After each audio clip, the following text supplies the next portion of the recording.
ಊಟ ಮಾಡು ಅಂದರೆ ಪೋಸ್ಟ್ ಕೊಡ್ತಾ ಇದ್ದಾಳೆ ನಮ್ಮ ಪಾಪ. Hello guys, welcome back. So ಇವತ್ತಿನ ವಿಡಿಯೋ ಬಂದು ನಮ್ಮ ಮೇನ್ ಫೇರ್ವೆಲ್ ಆಗಿತ್ತು. ಲಾಸ್ಟ್ ಮಿನಿ ವ್ಲಾಗಲ್ಲಿ ಹಾಕಿದ್ದು ನಮ್ಮ ಝೂ ಡಿಪಾರ್ಟ್ಮೆಂಟಿಂದ ಆಗಿದ್ದು ಫೇರ್ವೆಲ್. 11 ಗಂಟೆಗೆ ಇದ್ದಿದ್ದು ಫಂಕ್ಷನ್ಗೆ ನಾನು ಪಾಪ ಪೂಜು ಹೋಗಿದ್ದು 1:30-2 ಗಂಟೆಗೆ. ನಾವು ಹೋಗೋಷ್ಟರಲ್ಲಿ ಗ್ರೂಪ್ ಫೋಟೋ ಸೆಷನ್ ಮುಗ್ದೋಗಿತ್ತು. ಹೋಗಿದ ತಕ್ಷಣ ನಾವೇನು ಮಾಡಿದ್ವಿ ಗೊತ್ತಾ, ಊಟ ಮಾಡೋಣ ಅಂದ್ಬಿಟ್ಟು ಊಟದ ಕ್ಯೂ ಅಲ್ಲಿ ನಿಂತ್ಕೊಂಡ್ವಿ.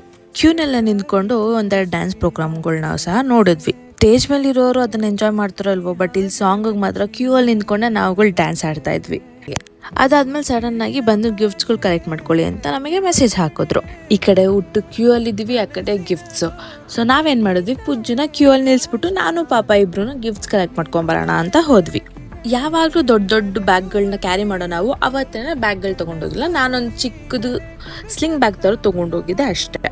ಪೂಜುದು ಗಿಫ್ಟ್ಸ್ ನಾವೇ ಇಸ್ಕೊಂಡ್ವಿ. ಅದಾದ್ಮೇಲೆ ನನಗೆ ನಮ್ಮ ಜೂನಿಯರ್ಸ್ ಒಂದು ಚಾಕ್ಲೇಟ್ ಬಾಕ್ಸ್ ಕೂಡ ಕೊಟ್ಟಿದ್ರು, ಪುಟ್ಟಾಣಿದು. ಸೊ ಅದೆಲ್ಲ ಇಟ್ಕೊಂಡು ಬೇಡ ನಮ್ಮ ಕತೆ. ಅದಾದ್ಮೇಲೆ ಬ್ಯಾಕ್ ಟು ಕ್ಯೂ. ನಾನು ಆಗಲೇ ಹೇಳಿದ್ನಲ್ಲ, ನಾವು ಬರೀ ಕ್ಯೂ ಅಲ್ಲಿ ನಿಂತ್ಕೊಂಡು ಡ್ಯಾನ್ಸ್ ಆಡಿದ್ದೆ ಅಂತ. You guys can see it. ಇದೆಲ್ಲ ಆದಮೇಲೆ ಫೈನಲಿ ಊಟ ಮಾಡಿದ್ವಿ. ಊಟನೂ ಕೂಡ ತುಂಬಾನೇ ಚೆನ್ನಾಗಿತ್ತು.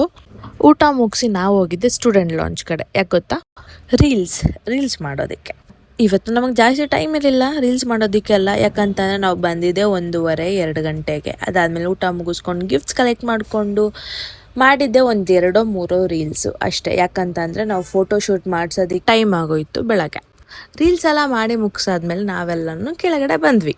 ಯಾಕಂತಂದರೆ DJ ಇತ್ತು. ಸೊ DJಗೆ ನಾವು ಡ್ಯಾನ್ಸ್ ಆಡಬೇಕಿತ್ತು. ನಾವು ಒಂದು 5-6 ಜನ ಒಂದು ಕಾರ್ನರ್ಗೆ ಹೋಗಿ ನಮ್ಮ ಪಾಡಿಗೆ ನಾವು ಎಂಜಾಯ್ ಮಾಡ್ಕೊಂಡು ಡ್ಯಾನ್ಸ್ ಆಡ್ತಾ ಇದ್ವಿ. ಸೊ ಇದಾಗಿತ್ತು ಇವತ್ತಿನ ವಿಡಿಯೋ. ಈ ವಿಡಿಯೋ ನಿಮ್ಗೆ ಇಷ್ಟ ಆಗಿದೆ ಲೈಕ್ ಮಾಡಿ, ಶೇರ್ ಮಾಡಿ, ಕಮೆಂಟ್ ಮಾಡಿ. Bye guys, thanks.